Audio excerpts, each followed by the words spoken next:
பற்றியெல்லாம் நல்லா தான் இருக்குண்ணா. பச்சையாச்சு அப்படிதான் ரொம்ப நல்லா தான் தருது பைத்தங்காய். டேஸ்ட்டாக இருக்குண்ணா. ஏன்னா இயற்கையாக உடனே ஸ்ட்ரெயிட்டாக உடனே செடியிலேருந்து பறிச்சது. நல்லா தான் இருக்குண்ணா. சரி சரி சரி. இப்போ என்ன ரேட்டு இது? இது இன்னைக்கு முந்தாந்து நாலானத்து வந்து 35 ரூபா போட்டாங்க. 35 ரூபா. ஆமாம், ரேட்டு நல்ல ரேட்டு தான். ஏன்னா இப்போ கருவேப்பில் நல்ல ரேட் இருக்குங்க. அப்படியா? என்ன ரேட்டோ? கிலோவுக்கு 15 ரூபா கிட்ட போகுது. சரி சரி. அவங்க அன்னைக்கு முந்தாந்து ஒரு ஆள் வந்து 500 ரூபா தந்தாரு, அவ்வளோ கூட அறுத்தாரு. நீங்களே எடுத்து கொண்டு போட்டுடலாம் அன்னைக்கு. கொண்டு போடலாம். நமக்கு என்ன இவ்வளோ தான் பறிக்க காணுது. இன்னும் நாளைக்கு சனிக்கிழமை மார்க்கெட்டு கிடையாது. எனக்கும் தெரியாது. நானும் சும்மா சும்மா எப்பமா இப்படி கொண்டு போடுவேன். 1000 ரூபா ஆனந்து கேட்க வந்தது. சேர் ஆகிட்டுமா அவர் கொடுத்தாச்சு. இல்லைன்னா மற்ற நேரம்லாம் பார்ப்பேன் வெறும் 12 ரூபா 10 ரூபாய்க்கும் போவோம் கருவேப்பில். ஆமாம், இப்போ 15 ரூபா கூட தான் போனேங்க. சரி சரி சரி. ஆமாம், அங்கே போனாலும் 1000க்கு 100 ரூபா கம்சம். ஆமாம், எல்லாத்துலேயும் கம்சம் தான். விவசாயனாலே எல்லாத்துக்கும் கம்சம் தான். அதாவது காலம் வந்ததுன்னு வீட்டுக்கே போனேன். அப்போ சாப்பாடு இடையில போய் டிஃபன் சாப்பிட்டு வருவேன். சரி. மதிய சாப்பாடு இதை முடிச்சுட்டு தான் பார்க்கணும். அப்பா அப்படிதான் பாருங்க. விவசாயத்திலாம் இன்னும் அந்த டயத்துக்கு வேற கொண்டு போகணுமா? ஆமாம். நீங்கள் ஏதாவது ஒன்று கொண்டாந்துருக்க வேண்டியதானே? சாப்பாடு ஏதாவது டிஃபன் வருவேன் முடிஞ்சிருக்குன்னு நினச்சிருப்பேன் எனக்குண்ணே. அவ்வளோதான். ஆனால் விவசாயம் நிறையா அழிஞ்சு தான் வருது என்னண்ணே. அதெல்லாம் பார்த்தேன். ஒன்றுமே இல்லையே, இல்லை யாருமே பார்க்கலையே. மத்தியானம் சைடு ஃபுல்லாக நெல் போட்டிருக்காங்க. இந்த சைடு ஃபுல்லாக நெல் இப்போ தான் நட்டிருக்காங்க. ஆனால் வெயில் சரியான வெயிலுங்க. பிச்சு உதறது வெயில் வந்து. ஆனால் இந்த சைடு வந்து ஏதோ ஒரு காய் போட்டிருக்காங்க. தடியாங்காய் மணி இருக்குது. ஆனால் இது என்ன காய்னான்னு தெரியல. அது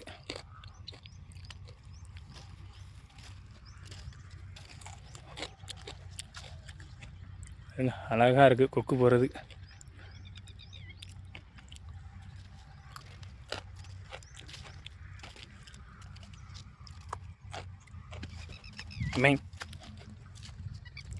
அங்கே பாருங்கள் கொக்கு எப்படி போகுது பாருங்கள். பார்க்கே பிரம்மாண்டமாக இருக்குது கொக்கு பறந்து போகிறது இந்த இடத்துல.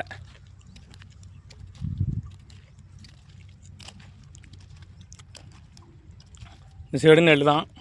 இந்த சைடு சரியான பள்ளமாக இருக்குது. எப்படி பார்த்தாலும் 4 அடி இருக்கும். இந்த 4 அடிலையும் கல் நெல் போட்டிருக்காங்க. ஆனால் இந்த சைடு கருவை. இந்த இடத்துல நெல் போடலை யாருமே.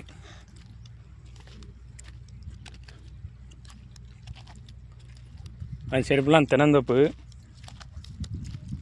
ஃபுல்லாக தென்னந்தோப்பாக போட்டிருக்காங்க. இங்கேருந்து அங்கே வரைக்கும் ஃபுல்லாக தென்னந்தோப்பாக தான் போட்டிருக்காங்க. இதுக்கு அங்கே தான் ஃபுல்லாக நெல் போட்டிருக்காங்க காய்ஸ் பாருங்க. ஆனால் அதுக்கு அங்கேயும் தென்னை போட்டிருக்காங்க. பாதி ஒன்றுமே விளையாத மணி இருக்குது. காடாக இருக்க மணி தருது. ஸோ இவ்வளோது பார்த்திங்கன்னா இவ்வளோ காடு மட்டும் தான் நெல்லே போட்டிருக்காங்க இந்த இடத்து ஃபுல்லாக. இந்த சைடு தண்ணி விட்டுருக்காங்க. ஆனால் அந்த சைடு நெல் இப்போ தான் நட்டிருக்காங்க. அந்த இடத்துல நெல் நட்டு தண்ணி விடாமல் விட்டுருக்காங்க. அடுத்தாப்புல அந்த தண்ணி விடுவாங்க நினைக்கிறேன்.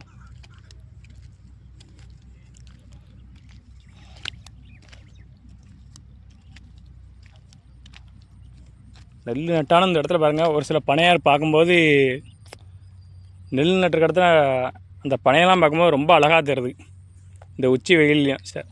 மணி பார்த்தா எப்படி பார்த்தாலும் மணி 2 மணி இருக்கும். அந்த சைடு ஆனால் யாருமே எதுவுமே நடலை நெல்.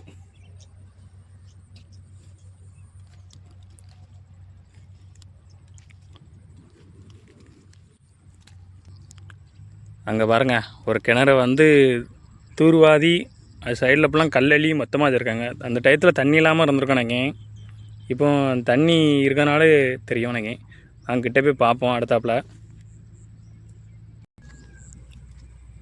எனக்கு தெரிஞ்சு இது இப்போ தான் நெல் நட்டுருப்பாங்கன்னு தோணுது இந்த டயத்தில். ஏன்னா நட்டு ஒரு மணி நேரம் தான் இருக்கும். நினைக்கிறேன் நெல் வந்து இப்போ தான் நட்டுருக்காங்க. பாருங்க அந்த இடத்துல காப்பி மதிய டயத்தில் டீ காப்பியெல்லாம் குடிச்சிட்டு அப்படியே கிளம்பியிருக்காங்க. டீ எல்லாம் குடிச்சிட்டு அப்படியே கிளம்புற மாதிரி இருந்திருக்கு.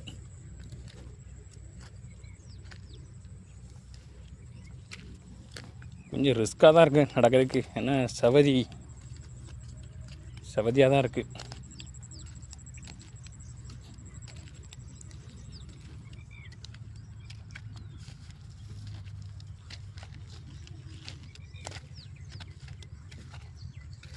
பார்த்தீங்களா, ஃபுல்லாக பனங்கொட்டை முளைச்சி நிற்கிறேங்க. போட்டால் முளைக்க தான் செய்யும். நம்ம சும்மா போட்டிருக்காங்க. ஏன்னா மரத்துலேருந்து அப்படியே கீழே விழுந்து கிடக்கு. அது வயலில் நடந்தது அப்படியே சைடில் தூக்கி போட்டிருக்காங்க. ஏன்னா பனங்குழிக்காண்டி தான் போட்டிருக்காங்க. நானும் மரத்தில் தான் கீழே விழுந்துருக்குன்னு பார்த்தேன். ஆனால் பனங்குழி போட்டிருக்காங்க. இதில் மரத்தை பொங்கல் வர வந்து அந்த டயத்தில் பிடுங்குற மாதிரி வச்சுருப்பாங்க. இப்போ அது வேண்டாண்டு நெல் போட்டிருக்காங்க. ஆனால் இந்த சைடு ஃபுல்லாக வேற ஆள் இடம். இந்த சைடு வரப்புலாடி போட்டிருக்காங்க. ஃபுல்லாக நெல் போட்டுட்டு சைடில் ஃபுல்லாக பனங்குழி போட்டிருக்காங்க சைடில். அப்போ வேண்டாண்டு ரெண்டாவது நெல் நட்டுருக்காங்க பாருங்க. ஆனால் வெயில் சரியான வெயிலுங்க. கன்று நட்டுருக்காங்க அவங்களுக்கு.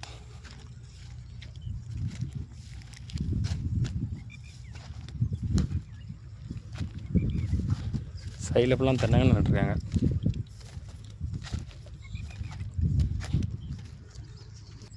என்னன்னு தெரில ஃப்ரெண்ட்ஸ். ஆனால் நிறைய பேர் நெல் நடவே இல்லை. என்ன காரணங்க தான் தெரியல. ஆனால் ஒரு சிலவங்க தான் நெல் நட்டுருக்காங்க. ஆனால் எல்லாருமே நெல் நடலை பாருங்கள். யாருமே நெல் நடலை. நானும் ஒரு ஸ்டேஜத்தில் வரும்போது எல்லாருமே நெல் நட்டாங்க. ஆனால் இப்போ யாருமே நெல் நடலை. ஆனால் இப்போ சைடில் ஃபுல்லாக தென்னங்கன்று வச்சுருக்காங்க. ஆனால் இப்போ தண்ணியாக நிற்கும்போது நெல் தென்னங்கன்று வைக்கும்போது கொஞ்சம் டேஞ்சர் தான். ஏன்னா அது வந்து அழிவு போகிற தன்மை வரும். ஆனால் அந்த டயத்தில் எப்படி இப்போ பண்ண போகுதுன்னு தான் தெரியல. சுற்றி ஃபுல்லாக தென்னங்கன்னா வச்சுருக்காங்க.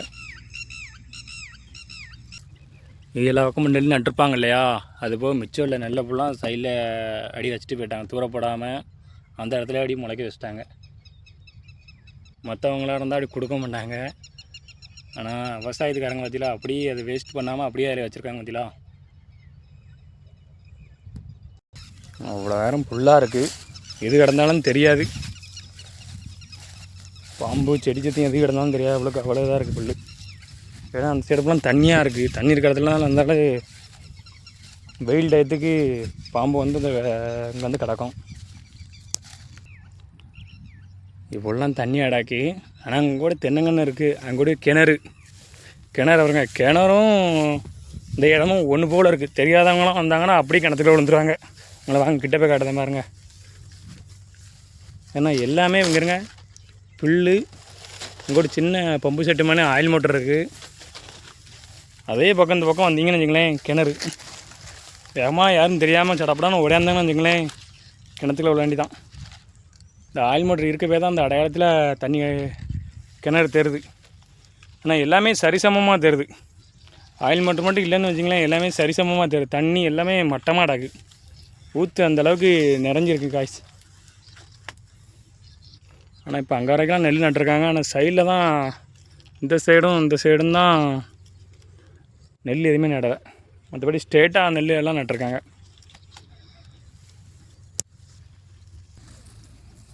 அவசரப்பட்டுட்டோமோ விவசாயத்துக்குள்ள செருப்பு போட்டு வந்தது. ஏன்னா சவதி பின்னாடி அள்ளி எறியுது பாருங்க. எவ்வளோ ஜவதியாக இருக்குது. நான் அங்கே போனோம். அதுக்குள்ளே எப்படியா போயிடணும். நைஸாக போயிடண்டி தான். ஆனால் எல்லா பக்கமும் சவதியாக அடக்கு பார்த்தீங்களா. ஃபுல்லாக சவதி. ஏதாச்சும் நம்ம செருப்பு போட்டு நடந்து வச்சிங்களேன் பின்னாடி சட்டை ஃபுல்லாக ஜவதி ஆகிப்போம். அதனால தான் சொல்லுதேன். நம்ம அவ்வளோ தூரம் எப்படியாவது போயிடணும். இந்த புள்ளியில் மீச்சாவது போயிடணும். பயமாகவும் இருக்குது. எது கிடக்குங்கிறது சொல்ல முடியல. அந்தளவுக்கு கிடக்கு. பூச்சி பாம்பு சின்ன செடியத்தை எதுவும் கடிச்சுன்னு விஷப்பூச்சி எதுவும் கடிச்சுன்னு வச்சிங்களேன் ஒன்றுமே செய்ய முடியாது. ஏன்னா சவதியும் ஓவராக இருக்குது பாருங்க. சவதி ஓவராக செருப்பு வேறு. உண்மையை சொல்லணும்னா விவசாயம் ரொம்ப அழிஞ்சு வருது. நாட்டுக்கு முக்கியமானது விவசாயம்தான். ஒரு மனிதனுக்கு முதுகெலும்பு மாதிரி விவசாயம். தயவுசெய்து யாருமே விட்டுறாதீங்க. அடுத்த சந்ததிக்கு சொல்லிக் கொடுங்க விவசாயத்தை பற்றி. வேறுங்க விவசாயம் ஃபுல்லாக அழிஞ்சு தான் வருது. இன்றைக்கெலாம் 100ல் 50% தான் விவசாயமே பண்ணிக்கிட்டு இருக்காங்க. ஒரு காலத்துலலாம் தண்ணி, அதாவது தண்ணி இருந்தாலும் மோட்ரு கிடையாது. அன்றைக்கி இறச்சி தான் ஊற்றுனாங்க கமலாக்கல்லுன்னு சொல்லி. அதாவது அந்த காலத்தில் மோட்ரு கிடையாது. இப்போ இந்த காலத்தில் மோட்ரு இருக்குது, கிணத்துல தண்ணி இருக்குது, ஆனால் விவசாயம் பண்ண ஆள் இல்லை. அதெல்லாம் அன்றைக்கி எல்லாத்துக்கும் தெரியணும், சொல்லிக் கொடுங்க. ஒரு ஆளை பாருங்கள், வெட்ட வெயில் நின்று ஏதோ பறிச்சுக்கிட்டு இருக்காரு. கிட்ட போய் பார்ப்போம். ஏன்னா விவசாயம் ரொம்ப அழிஞ்சு போகுது மக்களே. ஃப்ரெண்ட்ஸ், உண்மையிலே எல்லாத்துலேயும் சொல்லுங்கள். அடுத்த தலைமுறைக்கு நம்ம சாப்பாடு வேணும்னா கண்டிப்பாக விவசாயத்தை பற்றி சொல்லிக் கொடுங்க. விவசாயத்தை முக்கியமானது தான் விவசாயம் வந்து. அது வேறு ரொம்ப அழிஞ்சு வந்துக்கிட்டு இருக்குது. கண்டிப்பாக அதை மீட்டு எடுக்கணும்.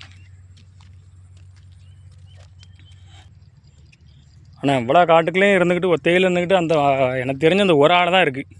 நான் அங்கேருந்து எப்படி குறைஞ்சதும் பார்த்தீங்கன்னா ஒரு 1/2 கிலோமீட்டர் நடந்து போயிருப்பேன். இந்த காட்டுக்குள்ளே பார்த்தீங்கன்னா அந்த கொக்கு அந்த ஒரு ஆள் தான் நிற்கி, வேறு எந்த ஆளுமே இல்லை. பாருங்க, ஒரு ஆளும் கிடையாது. யாரும் அடித்து போட்டால் கூட தெரியாது, அந்தளவுக்கு இருக்குது. சரியான இதாக இருக்குது. ஆளே இல்லாத இடத்துல இருக்கோம் நம்ம. ஆனால் வெயில், சரியான வெயில் ஃப்ரெண்ட்ஸ். மண்டையை பிச்சு உதறுது. இங்கே இருங்க, தண்ணி வந்து அடி ஓவர்ஃபுல்லாக போச்சுன்னா தண்ணி ஆட்டோமேட்டிக்காக அந்த இடத்துலேருந்து அடி ரிலீஸ் ஆகி இந்த இடத்துக்கு போயிடும். எப்படி செஞ்சுருக்காங்க, அதெல்லாம் அரிச்சிட்டு போகாத அளவுக்கு ஒரு கல்லரிப்பு மாதிரி ஒரு சின்ன கல் வச்சுருக்காங்க பாருங்கள். அடி இந்த சைடு ட்ரான்ஸ்ஃபர் ஆகுது. அப்படி ஒவ்வொரு வயலுக்காக தனித்தனியாக அடி புற பண்ணி வச்சுருக்காங்க. இன்னொரு இடத்துல வச்சுருக்காங்க பாருங்கள். இப்போ அங்கேருந்து இந்த இடத்துக்கு அப்படி இது ஓவர்ஃபுல் ஆகிட்டுனா இது ஆட்டோமேட்டிக்காக தண்ணி ரிலீஸ் ஆகி இந்த பள்ளத்துக்கு போயிற மாதிரிங்க. எப்படி வச்சுருக்காங்க பாருங்க. என்ன செடின்னு பார்த்தேன் அப்பளே, ஆனால் இப்போ தான் தெரியுது சுரைக்காய். அது பாருங்க, சுரைக்காய் கிடக்குறங்க. பிஞ்சி சின்னதாக இருக்குது, இன்னும் விளையாண்டி இருக்குது. இன்னொன்று கிடக்குறங்க பிஞ்சி நிறையா கிடக்கு. சுரைக்காது. நானும் வேறு ஏதோ செடின்னு நினச்சேன், ஆனால் இது வந்து சுரைக்காய். இது என்ன செடின்னு பார்த்தீங்கன்னா பைத்தங்காய். இந்த பைத்தங்காய் பச்சையாகவே சாப்பிட்லாம். சரி சரி சரி. இப்போ என்ன ரேட்டு இது?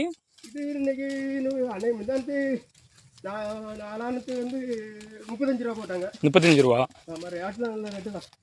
ஏன்னா இப்போ கருவேப்பில் நல்ல ரேட் இருக்குங்க. அப்படியா? என்ன ரேட்டோ? கிலோவுக்கு 15 ரூபா கிட்ட போகுது. சரி சரி. அவங்க அன்னைக்கு முந்தானத்து ஒரு ஆள் வந்து 500 ரூபா தந்தாரு, அவ்வளோ கூட அறுத்தாரு. நீங்களே எடுத்து கொண்டு போட்டுடலாம் அன்னைக்கு. கொண்டு போடலாம். நமக்கு என்ன இவ்வளோ தான் பறிக்க காணுது. இன்னும் நாளைக்கு சனிக்கிழமை மார்க்கெட்டு கிடையாது. எனக்கும் தெரியாது, நானும் சும்மா எப்பமா இப்படி கொண்டு போடுவேன். சரி சரி. 1000 ரூபா ஆளுந்து கேட்க வந்து சேர் ஐட்டமாக அவர் கொடுத்தாச்சு. இல்லைன்னா மற்ற நேரம்லாம் பார்ப்பேன் வெறும் 12 ரூபா 10 ரூபாய்க்கு போவோம் கருவேப்பில். 5 ரூபா இருக்கும். ஆமாம், இப்போ 15 ரூபா கூட தான் போனேங்க. சரி. அன்னைக்கு 100 கிலோ இருந்திருக்கோம், 500 ரூபா தந்தாரு. சரி சரி சரி. வெட்டி கொண்டு போகணுமில்ல. ஆமாம், அங்கே போனாலும் 1000க்கு 100 ரூபா கம்சம். ஆமாம், எல்லாத்துலேயும் கம்சன் தான். கம்சம் தான். விவசாயனாலே எல்லாத்துக்கும் கம்சன் தான். அதாவது விடியா காலம் வந்ததுன்னு வீட்டுக்கே போனேன். அப்போ சாப்பாடு அதான் விடியா காலம் இடையில போய் டிஃபன் சாப்பிட்டு வருவேன். சரி. மதிய சாப்பாடு இதை முடிச்சுட்டு தான் பார்க்கணும். அப்பா அப்படி தான் பாருங்க, விவசாயத்திலாம் சும்மா அந்த டயத்துக்கு வேற கொண்டு போகணுமா? ஆமாம். நீங்கள் ஏதாவது ஒன்று கொண்டாந்துருக்க வேண்டியதானே, சாப்பாடு ஏதாவது டிஃபன் வருவேன். முடிஞ்சிருக்குன்னு நினச்சிருப்பேன் எனக்கு. அவ்வளோதான். ஆனால் விவசாயம் நிறையா அழிஞ்சு தான் வருது என்னண்ணே. விவசாயம் ஒரு முறையெல்லாம் அதெல்லாம் பார்த்தேன், ஒன்றுமே இல்லையே, இல்லை யாருமே பார்க்கலையே.